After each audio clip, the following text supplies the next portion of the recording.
J'ai toujours su que mon frère était différent des autres, mais je n'ai jamais su mettre de mots sur la particularité qu'il avait.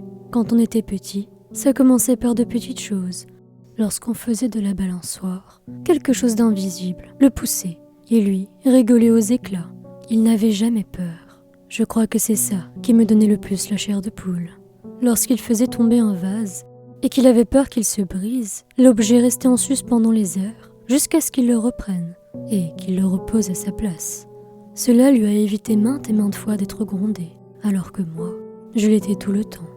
Moi, personne ne me protégeait des ennuis ou des chutes. Mes parents ne se sont jamais rendus compte de rien. Quand on a grandi, c'est devenu de pire en pire. Il savait qu'il ne se faisait jamais attraper, alors il a commencé à voler dans les magasins, et à chaque fois qu'il mettait un paquet de cigarettes dans sa poche, un objet tombait derrière le vendeur. Celui-ci se baissait pour le remettre à sa place, et il n'y voyait que du feu. Mieux encore, les caméras s'éteignaient toutes en même temps. Leur point rouge ne se remettait à clignoter que lorsque Hugo avait terminé d'accomplir son crime.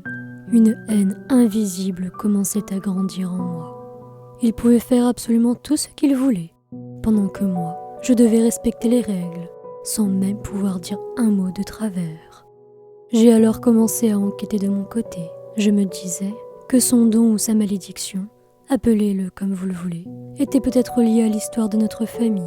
Je suis allée sur Internet, mais je n'ai rien trouvé. Je me suis alors rendue dans les archives de notre ville, et effectivement, un de nos ancêtres détenait un journal qui avait été remis au service de la ville. Je l'ai lu d'une traite, la nuit même où je l'ai emprunté, et devinez ce que j'y ai trouvé. Notre arrière-grand-père et notre arrière-grand-oncle avaient tous deux pactisé avec des forces occultes afin de devenir des esprits malfaisants. Ils expliquaient qu'ils voulaient accompagner leurs descendants afin d'assouvir toutes leurs pulsions de sadisme par le biais d'êtres humains sans se faire prendre. J'en tremblais en lisant les pages. Ils y décrivaient avec détail toutes les horreurs qu'ils comptaient accomplir. J'ai appelé mon frère le matin même, avant que nous partions tous les deux en cours. Je lui ai expliqué toute la situation en détail et lui ai dit qu'il fallait faire appel à un spécialiste pour briser la malédiction. Lui, il s'est contenté de sourire et de me dire que tout allait bien. Je suis restée bouche bée et j'y ai pensé toute la journée. Comment avais-je pu hériter d'un frère comme ça ? Je ne frissonnais rien qu'à l'idée de rentrer à la maison et de me retrouver dans la même pièce que lui. J'ai effectué le chemin du retour en butant mes baskets contre chaque petit caillou que je trouvais afin d'évacuer mon stress. Le soir venu, j'ai essayé d'en parler à ma mère, mais sachant qu'elle ne me croirait pas et qu'elle me demanderait juste si j'avais de la fièvre, j'ai vite abandonné. Je suis montée me coucher et me suis vite endormie tellement j'étais fatiguée.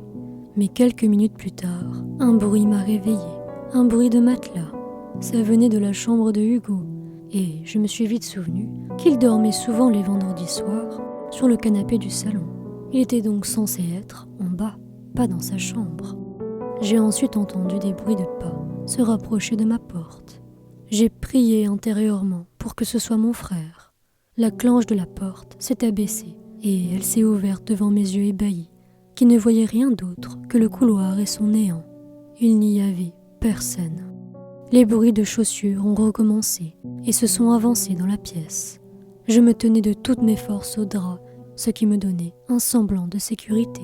Un flash lumineux a éclairé mes yeux. La lumière venait de ma droite. C'était une lumière qui flottait à côté de mon lit. Elle détenait sa propre existence. Je n'osais plus bouger. Un chuchotement a résonné dans mes oreilles.